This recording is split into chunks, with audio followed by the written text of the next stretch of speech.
Hello बच्चों, आपका बहुत बहुत स्वागत है इस रेजोनेंस के memory based video solution discussion में। डेट 30 जनवरी 2024, shift 1 JEE Main 2024 memory based. तो मैं myself Vijay Jain, VIJ senior chemistry faculty. तो मैं फिजिकल इनऑर्गेनिक वाला पार्ट यहाँ आपके साथ डिस्कस करने वाला हूँ।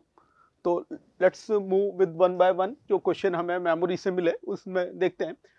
तो असर्शन है there is a considerable increase in covalent radius from nitrogen to phosphorus but not so from arsenic to bismuth. हाँ, बाद में इतना नहीं होता है क्योंकि वो देखो नया जो ऑर्बिट आता है वो मतलब साइज बढ़ाना चाहता है, लेकिन पुअर शील्डिंग होती है ना, डी और एफ के द्वारा। नीचे आप जानते हो डी और एफ भी बहुत आने लग जाएंगे, तो वो रीजन होता है। क्या लिखा है इन्होंने रीजन में? कोवेलेंट आयन रेडियाई इन पर्टिकुलर ऑक्सीडेशन से इंक्रीजेस डाउन द ग्रुप। ये तो जनरल है, नया ऑर्बिट आता है इन जनरल तो बढ़ती है, लेकिन वो वाली बात नहीं लिखी कि पुअर शील्डिंग तो नया शेल बढ़ाना चाहता है, लेकिन इतनी पुअर शील्डिंग होने के कारण जो है वो जेड इफेक्टिव बढ़ जाता है, वो कम करना चाहता है, जैसा कि अपन लैंथेनाइट कॉन्ट्रेक्शन एटसेट्रा में भी देखते हैं। तो इस हिसाब से इसमें बेटा क्या रहेगा कि both assertion and reason are true, ये तो नहीं है। इसमें जो है वो ट्रू तो है लेकिन करेक्ट एक्सप्लेनेशन नहीं है। तो we will go in it with the third reason is the correct explanation and reason is not correct explanation, so third will be our answer.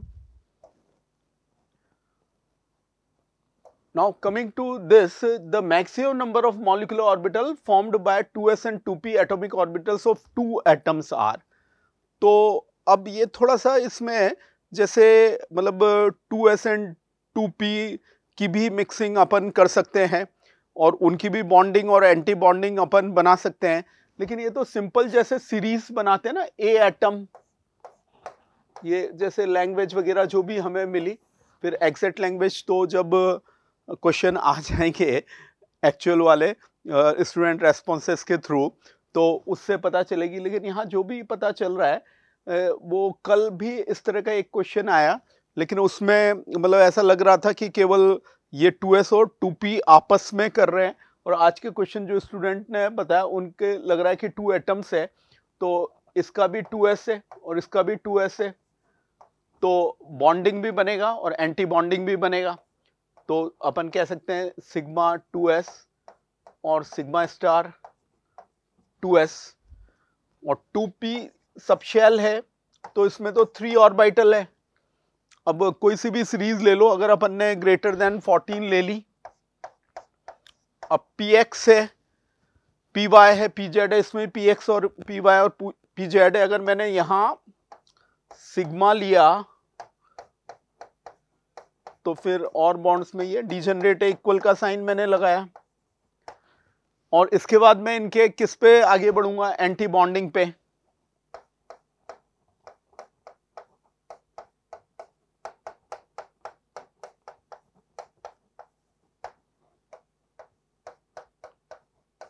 और ऐसे तो कितने हैं? Let's count. तो इसमें अपन देख पा रहे हैं कि 8 आ रहे हैं, तो ये अपने 8 मॉलिक्यूलर ऑर्बिटल्स। तो इस तरह का ये क्वेश्चन रहेगा, इंटीजर में ये रहा, तो अच्छा क्वेश्चन है। Now coming to the next, यहाँ डिटेल सॉल्यूशन भी हमने आपको दिया है। Now this is the question, यहाँ पे रेडॉक्स बैलेंसिंग है। तो let's see oxidation, I minus से मेरे को I2 बन रहा है, तो मैंने मास बैलेंस कर लिया। ON का इंक्रीज अपन ने देखा तो वो आ रहा है कितना? 2 है ना, यहाँ बैलेंस करने के बाद, और ये रिड्यूसिंग एजेंट हो गया जो ऑक्सीडाइज हो गया। अब ऑक्सीडाइजिंग एजेंट का रिडक्शन कर लेते हैं, MnO4 माइनस, और क्या बनाया हुआ है इन्होंने? MnO2, तो दिख रहा है 7 से 4, तो ON का डिक्रीज 3 का, तो क्रॉस मल्टीप्लाई करके जोड़ रहे हैं, तो यहां 6I माइनस आ गया, और यहां पे 2MnO4 माइनस हो गया, और फिर यहां पे मेरे 3I2 हो गया और 2MnO2 हो गया। बेसिक मीडियम अपने को दिख ही रहा है OH माइनस, तो लेट्स नाउ बैलेंस O। तो 8 और 4 तो यहां ज्यादा है, तो मैंने क्या करा, यहां जो है वो बेसिक मीडियम की जो स्टेप होती है उसके अकॉर्डिंग मैं इसको कर रहा हूं। वो 4 ज्यादा है तो 4H2O और 8OH माइनस। तो जैसा कि आप बेसिक मीडियम की बैलेंसिंग स्टेप जानते होंगे, आप अपने अकॉर्डिंग भी कर सकते हैं।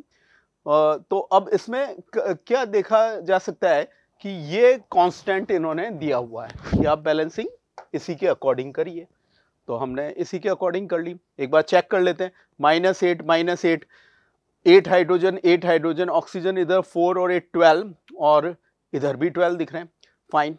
तो केवल इसका इन्होंने कोफिशिएंट सिंगल डिजिट इंटीजर में पूछा है, तो वो 8 अपना आंसर हो जाएगा।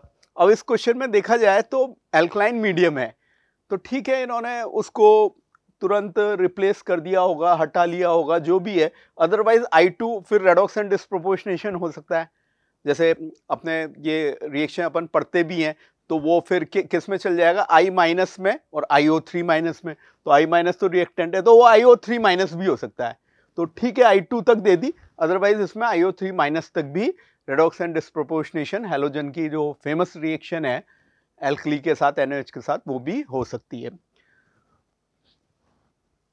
Now coming to the next question, for a first order reaction A gives P, concentration of A at 10 minute and 20 minute अपने को दो टाइम पे दे रखी है, और कैलकुलेट T हाफ, मतलब इनिशियल कंसंट्रेशन नहीं दे रखी है। एक तरह से इंटरवल फॉर्मूला यूज करना है, इनिशियल कंसंट्रेशन को एलिमिनेट करना है, और आपको K की जगह क्या यूज कर लेना है, 0.693 बाय T हाफ।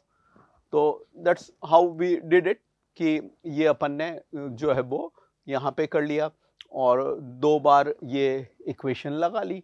एक बार इस टाइम पे ये कंसंट्रेशन लेफ्ट है, और एक बार इस टाइम पे ये कंसंट्रेशन लेफ्ट है, जैसा कि अपने को क्वेश्चन में दिया हुआ है। तो अब बस सॉल्व करना है आपको, है ना। ये अपन इधर ले गए तो ये 20 हो गया, ये 10 हो गया, और फिर इस 2 में से 1 को सबट्रैक्ट कर दिया, A0 तो कैंसिल हो जाएगा, और अपने पास ये अच्छा क्वेश्चन है। तो इंटरवल फॉर्मूला आपको बहुत डिटेल में पढ़ाया जाता है, बस उसी के अकॉर्डिंग करना है और इसको एलिमिनेट करना है। डायरेक्ट फॉर्मूला याद हो तो वैसे कर लो, नहीं तो आप इक्वेशन बना लो। तो what now we are going to discuss, कुछ लॉग की वैल्यूज भी इसमें दी हुई थी, जैसा कि स्टूडेंट्स ने हमें बताया। अब ये नेक्स्ट क्वेश्चन है, 250 ml solution of sodium acetate of molarity. तो ये मिलीमोल्स मेरे को नजर आ ही रहे हैं, तो बस उनको मैं मोलर मास से मल्टीप्लाई करूँ, मिलीग्राम आ जाएगा, ग्राम आ जाएगा, तो बस इनका इस केमिकल का मेरे को ग्राम। तो काफ़ी आप इसको ऐसे मल्टीप्लाई करके भी सोच सकते हो, या मोलरिटी के एक्चुअल फॉर्मूले में सब्स्टिट्यूट करके आप सॉल्व कर रहे हो। मजे की बात ये, स्टूडेंट्स ने ये बताया कि ऐसे दिया हुआ है, नहीं तो अदरवाइज 82 होता, लेकिन 0.08 और to the nearest integer value. तो that's how we have solved it, कि मोल्स निकाल लिए, है ना, और फिर जो है वो उसके बाद मोलर मास से मल्टीप्लाई कर लिया। सो ये अपने कंसंट्रेशन टर्म का question. Let's do the next question, the number of atom in silver plate having area 0.05 centimetre square and thickness of 0.05 centimetre is 10 to the power 19, density दे रखी है। अब लगने को एकदम से इंप्रेशन आता है इलेक्ट्रोकेमिस्ट्री का, कि वो जस्ट सिल्वर कोटिंग हो रही है, ऐसे कोटिंग हो रही है, लेकिन ये जैसा कि आपको हम सिखाते भी हैं कि ये एक जनरल फॉर्मूला है, हर चैप्टर के शॉर्ट नोट्स में आपको लिख लेना चाहिए। Density is equal mass per unit volume, तो CGS में आप लगा लो, तो ये है ही सही, और वॉल्यूम को ले लो एरिया इनटू थिकनेस।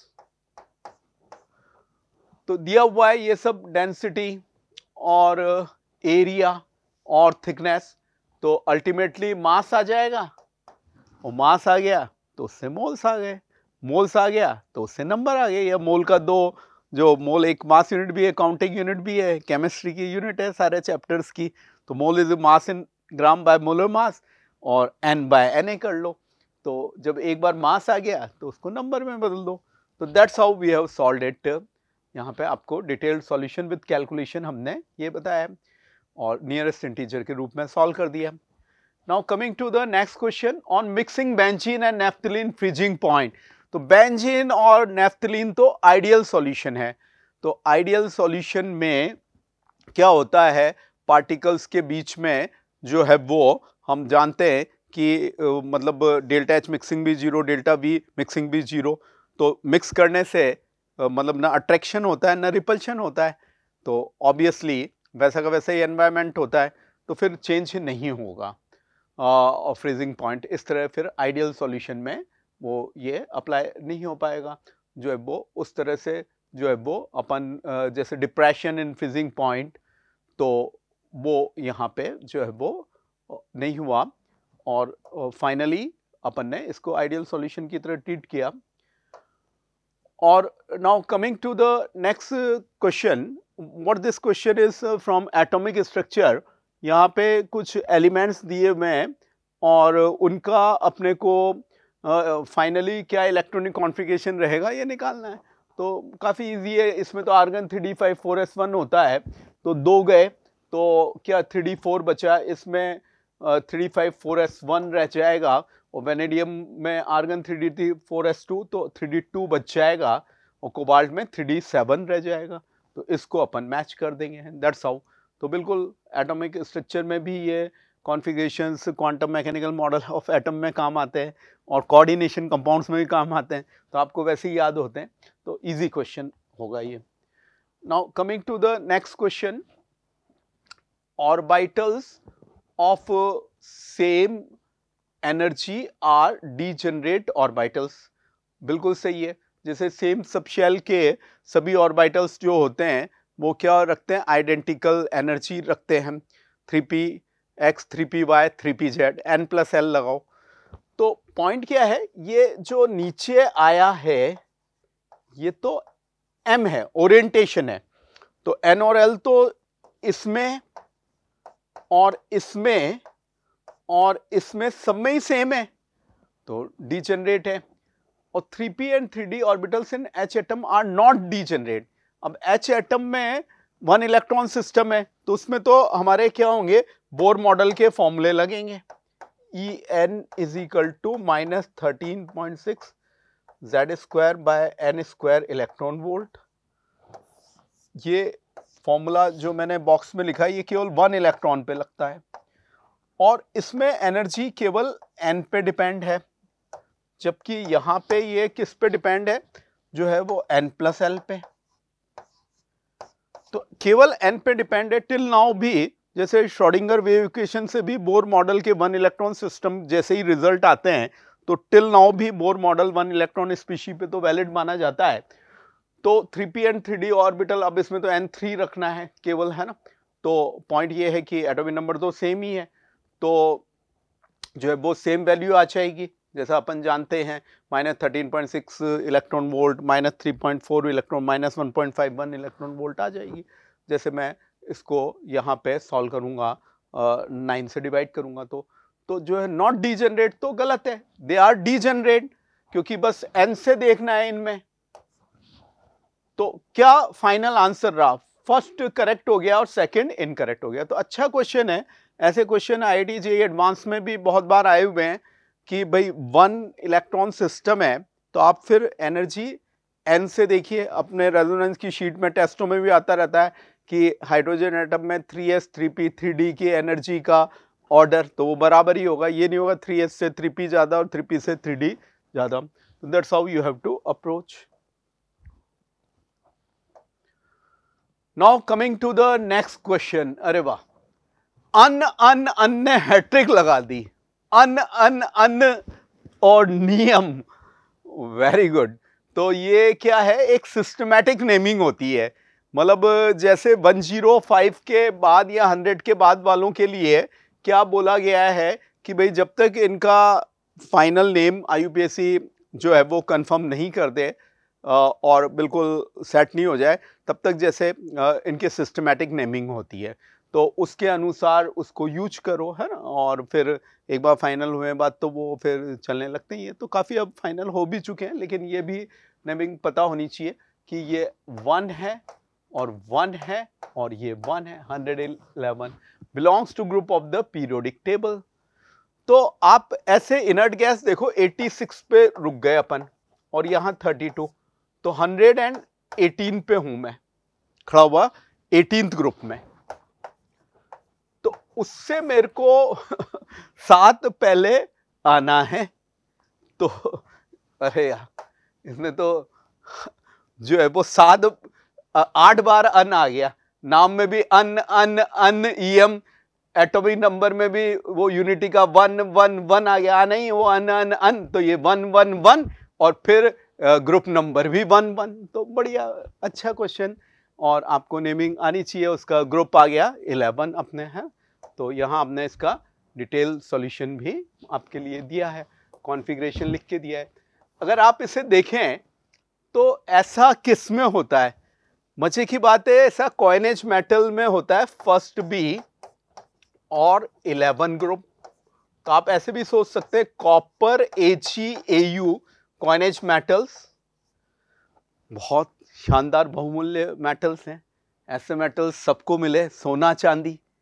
क्या हम च्यवनप्राश बना रहे हैं? नहीं नहीं, ये तो सोना चांदी, साक्षात सोना चांदी है, वो च्यवनप्राश वाला नाम नहीं है। अब इनके 29 और 47 और 32 79, अगर इसमें मैं 32 जोड़ूंगा तो 1 1 1 आ गया। तो ठीक है, इस हिसाब से भी ये 11 ग्रुप ऐसे सोच लो। Now coming to the next, KSP of magnesium hydroxide is this and Mg+2 ion concentration is this. Find pH at which precipitation will start, है ना। तो बस बॉर्डर लाइन वाला है, वो बॉर्डर है तो वो पाकिस्तान की भी बॉर्डर है, इंडिया की भी बॉर्डर है। तो जस्ट दोनों लैंग्वेज होती है कि प्रेसिपिटेशन जस्ट स्टार्ट हो या प्रेसिपिटेशन जस्ट प्रिवेंट हो जाए, उस तरह से। क्योंकि अपन सैचुरेटेड सॉल्यूशन जिसमें KSP is equal to QSP होता है वो ले रहे हैं। तो ये Mg+2 कंसंट्रेशन और OH- कंसंट्रेशन का स्क्वायर। तो यहाँ वैल्यू हम फीड कर रहे हैं। तो कोई ऐसा इसमें कैलकुलेशन भी नजर नहीं आ रही है। OH- आयन कंसंट्रेशन ये नीचे गया, ऊपर आया तो 10⁻⁻10। तो ये मेरा OH- आयन कंसंट्रेशन 10⁻⁵। तो बेटा POH 5 हो गया। तो pH प्लस POH कितना होता है? 14 होता है, ये 5, तो ये 9 हो गया। और बेसिक है तो ठीक है, वो 7 से ज़्यादा ही होना चाहिए, तो वो 9 हो रहा है। और इसको यहाँ हमने डिटेल भी आपके लिए सॉल्व किया। Now coming to the next, chemical bonding का ये क्वेश्चन। H2O V शेप और बैंड, SF4 सीसॉ sp3d में, और ये T shape ClF3, 3 bond pair 2 lone pair BrF5। अब BrF5 में क्या हो जाएगा? 5 बॉन्ड पेयर है और 1 लॉन पेयर है, तो 6। तो ये अपने जो है वो स्क्वायर पिरामिडल हो जाएगा, sp3d2 हाइब्रिडेशन रखते हुए, और शेप में लॉन पेयर आ गया, तो थोड़ा डिस्टॉर्शन हो गया, इस तरह से हो गया। तो काफ़ी मॉडल एग्जांपल्स होते हैं ये sp3d के, H2O भी मॉडल एग्जांपल है। उस तरह से इजी केमिकल बॉन्डिंग का क्वेश्चन, लेकिन थोड़ा बहुत मतलब लॉन पेयर की वजह से आपको VSEPR थ्योरी लगाते हुए शेप इसमें फाइनल करना है। आपके लिए यहाँ हमने और डिटेल में सॉल्व कर रखा है। तो now coming to this, which of the following set of ions is diamagnetic? Now this is a very tough question. इस सेंस में टफ है कि पहले तो आपको लैंथेनाइड के 14 एलिमेंट्स आने चाहिए, फिर उनका इलेक्ट्रॉनिक कॉन्फ़िगरेशन आना चाहिए। तो जैसा हम क्लास में भी बताते हैं, यहाँ मैं आपको फिर बता देता हूँ, क्योंकि आगे के मतलब जो है वो अप्रैल अटेम्प्ट के या आगे जनवरी अटेम्प्ट की भी नेक्स्ट शिफ्ट में स्टूडेंट्स जो देंगे उनके लिए भी काम आएंगी। क्लास में तो हम बताते ही हैं। तो आप इसको ऐसे सेट किया करो कि 5d1 4f लैंथेनाइड में किन किन में आता है। तो देखो, एक तो साक्षात लैंथेनम 57 में आता है, फिर सीरियम में आता है। अब ये फेरोमैग्नेटिक वगैरह एनसीईआरटी सॉलिड स्टेट में भी दिया होता है। गैडोलिनियम ग्रुप डिस्कशन से याद रख लो 64 में। और ये 4 एलिमेंट याद रख लो, है ना इसमें, और एक्टिनाइड में थोड़ा सा अंतर होता है, तो वो भी आप ऐसे एनालिसिस कर लेना 6D1 के हिसाब से, कहीं कहीं उसमें 6D2 भी आ जाता है, तो आपको उससे कॉन्फ़िगरेशन लिखने में आसानी रहेगी। बाकी तो फिर जो स्कीम होती है साइमन स्कीम या इलेक्ट्रॉनिक कॉन्फ़िगरेशन की जो भी स्कीम आपको आती हो उसके अकॉर्डिंग आप कर लो। तो यहाँ पे हमने इसको डिटेल्ड आपके लिए दिया है। अब इसमें आप देखो लैंथेनम में आ रहा है 5D1, एक दे दिया इसमें से, है ना, अच्छा मतलब मजे की बात है चारों ही दे दिए, मतलब कोई ना कोई ऑप्शन में जिनमें 5D1 आ रहे हैं, तो चारों काम आ गए अपने 15 में से, है ना, क्योंकि मैंने उसको भी लिया लैंथेनम को, 58 से 71 में 14 हो गए। तो अगर वो चारों काम आ गए उस हिसाब से अपने को क्वेश्चन में सॉल्व क्या करना है कि कौन डायामैग्नेटिक होगा, यानी सारे इलेक्ट्रॉन पेयर्ड हो और अनपेयर्ड नहीं बचे। तो लैंथेनम में आपको दिख ही रहा है और सीरियम +4 भी जिनॉन दिख ही रहा है, दोनों में दिख ही रहा है, बाकी ऑप्शन को भी ऐसे ही हम आराम से चेक कर सकते हैं। तो बड़ा अच्छा क्वेश्चन है, लेकिन एक एक्सपेक्टेड क्वेश्चन होता है, ये आता है जेईई मेन में और इवन जेईई एडवांस में भी अब डिटेल है एफ ब्लॉक की, तो उनमें भी ये एफ ब्लॉक के कॉन्फ़िगरेशन लैंथेनाइड एक्टिनाइड के काम आ सकते हैं। Now coming to the next question, find work done in the following cycling, मतलब वर्क इन्वॉल्व से मतलब है, और ठीक है प्रेशर वॉल्यूम जो भी स्टूडेंट ने बताया उसके अकॉर्डिंग, और ये अगर अपन देख रहे हैं एंटी क्लॉकवाइज तो साइक्लिक केमिस्ट्री में साइन कन्वेंशन के अकॉर्डिंग पॉजिटिव हो जाता है, क्लॉकवाइज वाला नेगेटिव हो जाता है। तो जस्ट आपको एरिया जो है वो एनक्लोज्ड इन द साइकिल निकालना है, 1/2 इंटू बेस इंटू हाइट, और जूल में पूछा है तो किलो पास्कल को पास्कल में न्यूटन पर मीटर स्क्वायर में बदल दो और डेसीमीटर क्यूब को मीटर क्यूब में बदल दो, तो बस आंसर आ जाएगा। तो ये तो बेस और ये डेटा 20 किलो पास्कल, तो ऐसे पास्कल में बदल दिया, और ये 20 डेसीमीटर क्यूब तो मीटर क्यूब में बदल दिया है, ये डेसीमीटर को हमने मीटर में करके फिर उसका क्यूब कर दिया, तो सॉल्व करने से ये 200 जूल आपके आ रहा है। Now coming to the next question, what this question says, it is a qualitative analysis question. Statement 1, reaction of compound on treatment with dilute H2SO4 produces gas which on passing through lead acetate filter paper turns paper black, its confirmatory test or sulfide radical। तो कोई compound है ये मान लिया और dilute H2SO4 group है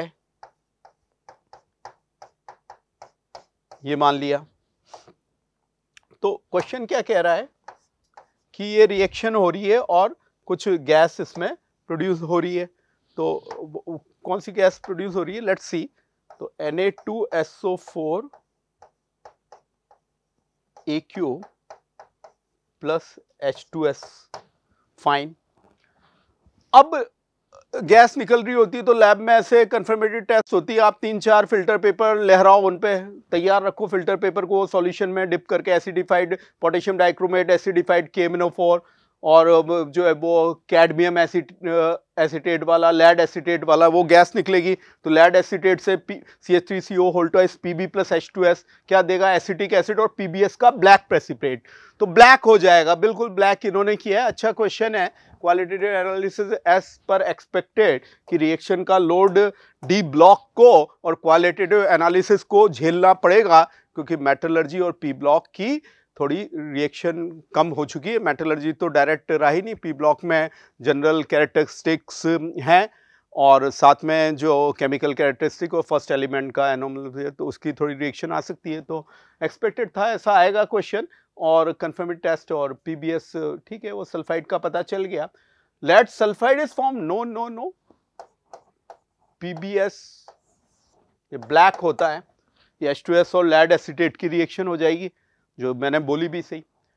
तो what we are getting are these reactions in support of the question, तो एक ट्रू है और एक फॉल्स है, तो उस हिसाब से हमने आंसर कर दिया। Now coming to the next last question, aluminium chloride aqueous में, अब ये एक्वा हम बताते हैं कि जो मेटल्स के कॉम्प्लेक्सेस होते हैं वो हेक्सा कोऑर्डिनेटेड होते हैं। तो ये +3 AQ ऑक्टाहेड्रल लाइक दिस। तो सेकंड इसमें हमारा आंसर हो जाएगा, जो यहां हमने आपके लिए सॉल्व भी किया है। तो आई होप आप सबका पेपर बहुत अच्छा गया हो, रिलेटिवली बहुत अच्छा गया हो, आपको बहुत अच्छी परसेंटाइल मिले, अपना ड्रीम कॉलेज IIT NITs वगैरह आपको मिले। All the best, good luck.